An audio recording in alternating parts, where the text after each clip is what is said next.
Hello, welcome to the Cold War Prepper. This is Lee, and today I want to talk to you about communications. Now, we're not going to talk about ham, we're not going to talk about GMRS, FRS, we're not going to talk about CB radio, or even walkie-talkies. I think there's a lot of people who are covering all that. What I want to talk about is how are you going to communicate post-SHTF, stuff hitting the fan, or TEOTWAWKI, TEOTWAWKI, the end of the world as we know it. How are you going to communicate with your neighbors, your friends, your tribe, your MAG, mutual assistance group in your neighborhood, those who are very close to you, because you're going to want to be doing certain things together in unison in order to protect yourselves and to be productive. So probably two primary ways you're going to do that. Either something that you can hear, so noise or audible, or something you can see, something visual. So let's go into some of the noise and audible things first.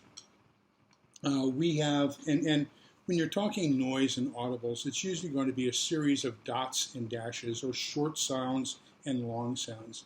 And you can pretty much use the Morse code as a guideline for how you want to transmit different things. But we have a siren, and this is basically an air raid siren, but we can also use it for tornadoes and other stuff here in the neighborhood. So we do have a tornado siren not too far from the house. It's probably within 3/4 of a mile. But anyhow, that's a pretty loud signal, so that we can do that, and that's going to give a certain meaning to all of the residents of our neighborhood. We can also use automobile horns to kind of make noise using the same type of a thing, or we can use a whistle.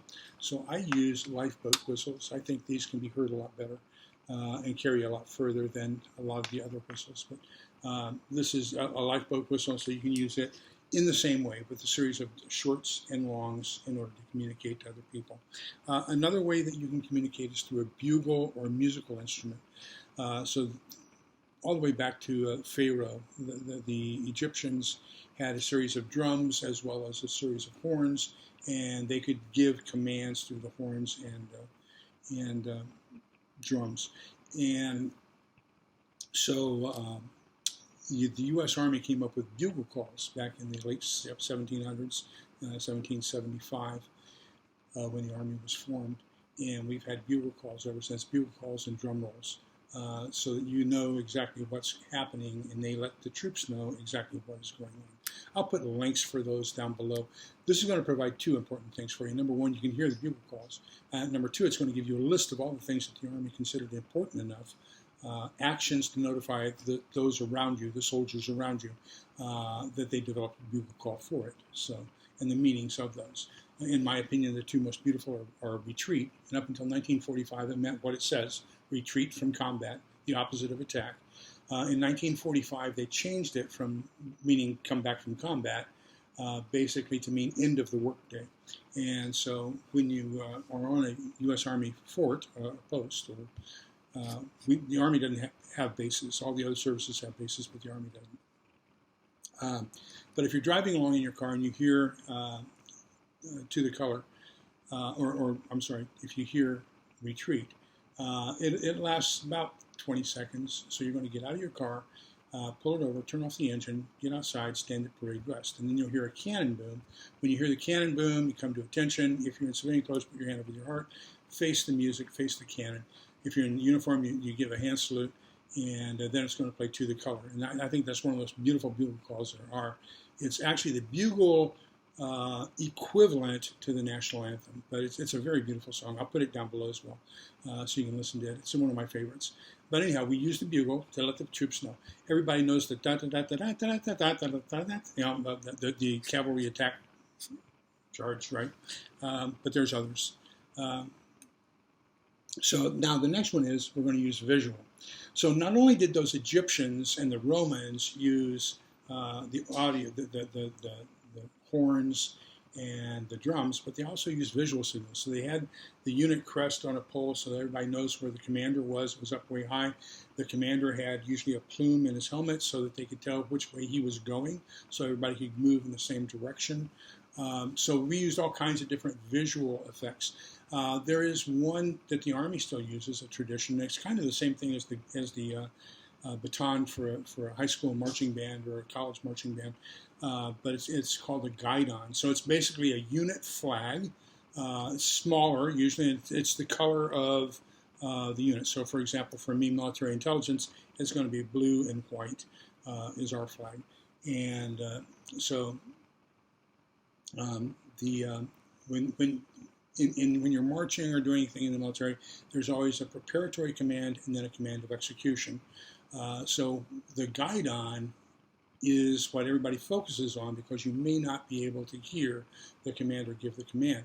So if he says, for example, column left, so the first thing that happens is he's going to yell column left, and then the guidon bearer is going to take the guidon and raise it up as high as he can for just a second or two to let everybody know there's a command coming, okay? And then he's going to point it. So let's say this is the flag part. So now he's pointing it to the left, and that tells everybody we're going to the left, okay? Now, if he does it twice to the left like this, that means it's a left flank instead of a column left. Different, but that's okay. And then the commander's going to say march, brings it down, and everybody knows they do the column left at that time. So you can use flags the same way if you are trying to let people know what's going on. So come up with a way where you can come up with commands that people can cue in on your flag and know what's going on. Now, some of the other things, we've got the naval flags. I don't know. There's so many of those. It's pitiful. I have no idea. 45 of them, I don't know. One for each letter, one for each number. They also, each one has a specific meaning. And these are the ones that at the Battle of Trafalgar, right before it, Admiral Nelson put up, Britain expects every sailor to do his duty. And so, this is a way of communicating things. Then you have Morse code flags. You can use soccer flags for this. Basically red and white. One's, off to one side is a dot, off to the other side is a dash. You can communicate back and forth to people. Then you also have semaphore flags. They have a diagonal red. Each flag is red and white, but they have a diagonal cut across. So there's two triangles inside the flag. And that kind of just gives you a relative idea of where the arm position is.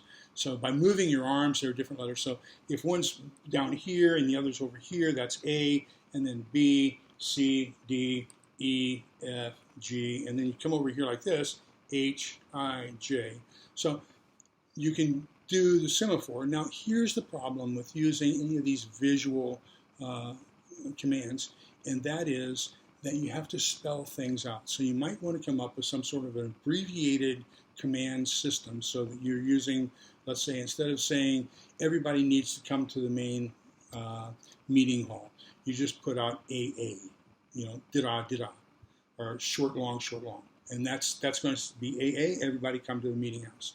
So come up with some sort of a code system where you're going to shorten the messages that you're sending out. And chances are, if you're coming up with your own kind of a code system there, other people aren't going to know what it is anyway and won't be able to intercept it.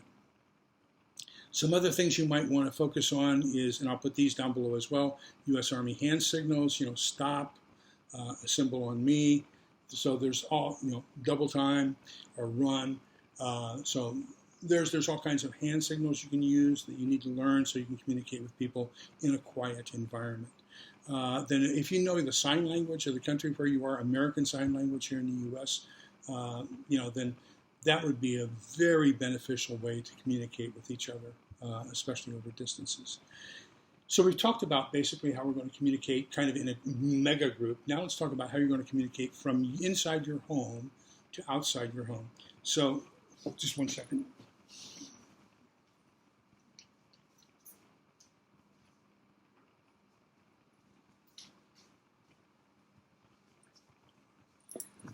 I gave this to my wife to read. This is volume 1 of the Rosemont series by Stephen Smith, and it's called The Reversion. I forgot the name. That's why I wanted to go get the book. But anyhow, The Reversion, that's volume 1. In it, he talks about they've come upon an old family, and they are Native American, and so they aren't sure whether or not there are bad guys inside the house. So the mother, the old lady of the house, stands outside of the cabin and looks at the sun for a couple seconds and then just backs into her house. So that's the all clear signal. So Naomi tells, I forget who's with her, I think it's Christian, that means it's okay for us to go on in. I'll go in first and I'll introduce you so that she knows that you aren't holding me hostage. So by her going in alone, right, now she can say, hey, the guy over there, he's good. He's coming with me. But if the two of them went up together, there's a chance that they might think that Christian, who was actually with her, was holding her hostage and trying to gain entrance into the building. And so now they're going to shoot him, right? So you don't want to shoot a friend. So come up with these kinds of signals on how you're going to enter or let people know that there are intruders inside the house, or that you want inside the house, but you have an intruder who's holding you hostage, or something like that. Great series, strongly recommend them. I'm reading volume 2 right now, The Revival. Strongly recommend those books. So now another one, I kind of expounded on that a little bit. What if there are people out there who you want to warn them about? So what you could do is you could say, hey, I see you, right? Talking to your friends. That means, hey, there's other people you need to see out here. And then if I say, come on in, that means I know that there are at least 2 people out there.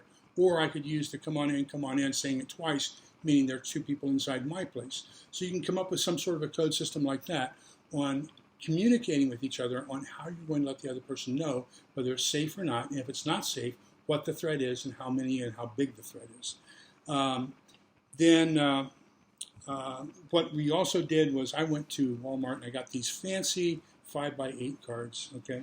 So I've got 5 different colors here. I've got white, orange, red. I'm trying to get these fanned out so you can see them. I don't know why I put them together, but that's old age. Okay, so there we go. So now I've got these 4 cards, 4 different colors, plus the white. So now I can put these, I can either tape them to the front door or I can put them in the window. Now I'm going to use 2 cards, our MAG, our group here in the neighborhood is going to use 2 cards at a time. So if it's yellow and green together on the door or in the window, it means everything's okay. We're inside, but everything's okay, don't worry about us. If, on the other hand, anytime I have a red, that means we are confining ourselves to the house, okay? Now, probably quarantine, especially if there's an infectious disease in the area. You want to quarantine yourself and warn people, stay away. That's what the red means. So then we're going to use one of the other cards. So if we use red and green, it means we are under quarantine, everything's okay, don't worry about us. Come back and check on us later today or tomorrow. If we use red and orange, that means everything's okay, we're under quarantine, but we are running short of food or water. Now, if I do that, I'm going to put a white card and say exactly what it is we're short of. Food, water, whatever. If I do red and yellow together, that means we need some sort of medical assistance or sanitation assistance, medication, something. And then we're going to say what that is on the white card. The last combination is the green and yellow. And if I put green and yellow up, what we're saying is we have somebody inside the house. We don't know if it's an intruder or not. We don't know if they're a friend or not. Just do me a favor. Keep an eye on us because, this person inside, we don't trust them 100% yet, but we don't distrust them yet. So we don't know what the status is. Just take care of us. Watch out for us. So I know you all have some brilliant ideas that you want to add to this. There are all kinds of great ideas out there that you can add to this down below on ideas. Don't give away what you're doing in your mag. Just give us some ideas of some of the things you're using to communicate, and do that so that it can add value for the other people here who haven't thought or who have thought this out even better than I have. So with that, remember, we're all in this together so we can get out of it together, and take care. Stay safe. Bye-bye.